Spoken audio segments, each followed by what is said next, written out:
Oke, bismillahirrahmanirrahim. Assalamualaikum warahmatullahi wabarakatuh. Saya Muhammad Ilham. Kali ini kita akan menjelaskan tentang forecasting atau metode peramalan yang sebelumnya sudah kita bahas. Baiklah, mari kita ulas kembali apa sih yang disebut dengan forecasting. Jadi, forecasting seperti yang kita ketahui adalah metode peramalan yang dimana untuk memprediksi sesuatu di masa yang akan datang. Fungsinya bisa bermacam-macam, bisa untuk membuat rencana ataupun hanya sekedar yang ingin tahu aja ataupun yang lainnya. Nah, di dalam forecasting uh, yang tadi ya tuh sini kan untuk memprediksi sesuatu dan untuk biasanya sih untuk membuat planning suatu planning karena di dalam bidang teknik industri forecasting itu dibuat untuk membuat planning ataupun rencana produksi. Nah, itu kan memerlukan forecast guna mengetahui berapa sih jumlah produk yang harus diproduksi pada periode selanjutnya. Oke, balik lagi kita ke forecasting. Di forecasting ini terbagi menjadi dua, yaitu adalah kuantitatif ini dan juga kualitatif.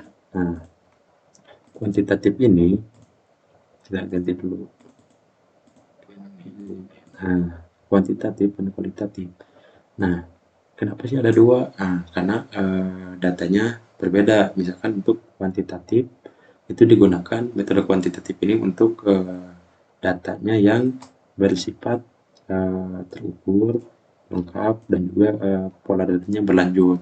Sedangkan untuk kualitatif ini, misalkan yang kualitatif itu tuh datanya nggak berlanjut, atau misalkan datanya tidak terukur, ataupun misalkan datanya tidak lengkap, atau bisa juga datanya lengkap tapi tidak berlanjut, datanya terukur tapi tidak lengkap. Nah, seperti itu memakai metode kualitatif.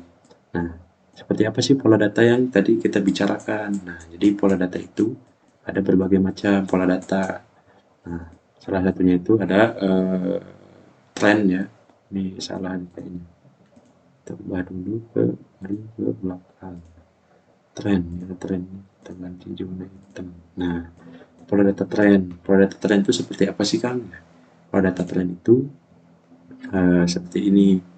Misalkan ini dari awal nih, misalkan ini data penjualan fashion, misalkan facial skena atau Starboy itu kan sering jadi perbincangan tuh. Nah, itu misalkan bentuknya itu seperti ini si tren itu.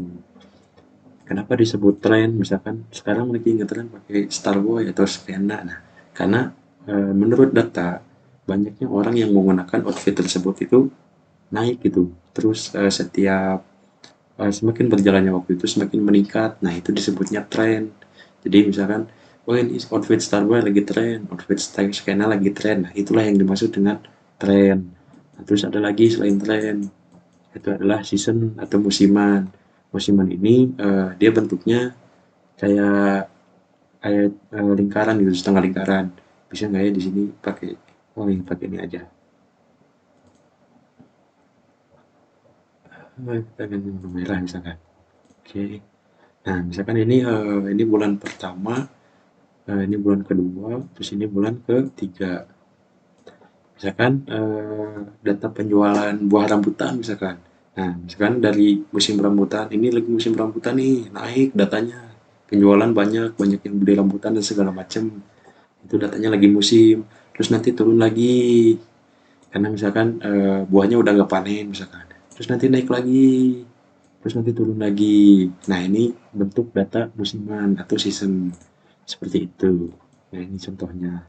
Terus ada data cyclic atau berulang. Nah, oh iya, juga untuk kalau misalkan season ini dia datanya itu jenis datanya itu bisa berulang seperti ini karena terdapat variabel atau faktor tertentu yang menjadi pemicu gitu ya guys ya. Jadi harus ada faktor tertentu yang menjadi pemicu gitu. Contoh kan misalkan eh, kenapa bisa musim rambutan? Soalnya dari bulan pertama ini atau misalkan dari bulan pertama menuju bulan kedua itu panen musim rambutan lagi rame, lagi meningkat, makanya banyak penjualannya meninggi gitu. Nah, itu terus dari periode pertama, kedua, ketiga seperti itu. Jadi harus ada variabel yang menjadi pemicu. Itu baru disebut season. Dan juga biasanya season ini berjangkanya pendek dan cepat gitu berulangnya. Sedangkan kalau misalkan yang cyclic atau yang berulang, itu juga sama bentuknya kayak pola data yang tadi. Misalkan kita ini lagi, Misalkan periode pertama, ini kedua, ini ketiga. Nah, enggak deh, ini belum. Nah, misalkan ini pertama, kedua, ketiga, keempat, ini kelima, ini keenam, ini ketujuh, ini delapan. Nah, ini yang kesini itu kita waktu ya, waktu. Nah, yang ke atas ini tuh banyak penjualan misalkan. Nah, misalkan jadi kalau misalkan si spike ini bentuknya sama kayak yang di atas tadi. Cuman apa yang membedakannya? Kalau misalkan si spike ini atau si cyclic ini dia berulangnya jangka panjang, misalkan dari bulan ke-1 sampai bulan ke-4. Terus nanti berulang lagi dari bulan ke-4 ke bulan 8. Terus kayak gitu. Nah, itu disebutnya data cyclic. Nah, kalau misalkan cyclic ini dia nggak memiliki pemicu gitu ya. Jadi datanya tuh terus seperti ini walaupun ada kejadian apa, nah ini nggak ngaruh gitu, makanya disebutnya cyclic. Nah, kalau misalkan cyclic misalkan yang tadi, yang season bedanya sama cyclic, kalau misalkan cyclic kan ini panjang kan, nah kalau misalkan yang season itu jadi sini si datanya kan tadi bulan satu bulan kedua, nah dia datang di sini set set set set terus. Nah, jadi dia lebih pendek gitu daripada yang si cyclic tadi. Kayak gitu. Contoh si cyclic ini berulang tuh apa ya? Lupa. Lupa lagi itu kan baru juga tadi siang dijelasin sekarang udah lupa lagi. Pokoknya itulah ada data cyclic disebutnya. Terus juga ada data spike. Data spike itu kayak gimana sih? Data spike itu dia tuh yang menukik tajam data spike itu. Jadi eh, misalkan contohnya waktu itu kalau nggak salah Ronaldo deh. Ronaldo kan pas wawancara ada botol Coca-Colanya kepinggirin. Nah, itu kan saham Coca-Cola langsung turun kan. Nah, contohnya seperti itu. Misalkan dalam beberapa periode tertentu kan, set, misalkan datanya seperti ini jalan, tiba-tiba menepik tajam gitu, set ke bawah. Nah, ini disebutnya spike. Atau enggak gini bentuknya. Set. Nah, gitu. Ini pola datanya, pola data spike. Atau menukik gitu ya si datanya teh.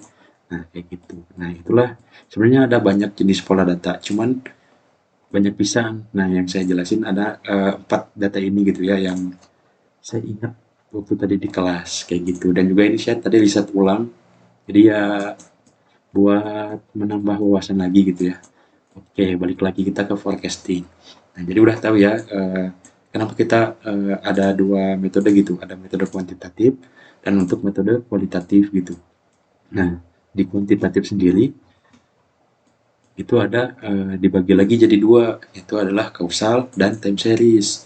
Kausal kausal tadi nggak banyak dijelasin sih waktu di kelas, jadinya kita ngebahas time series aja karena lupa. Sebentar.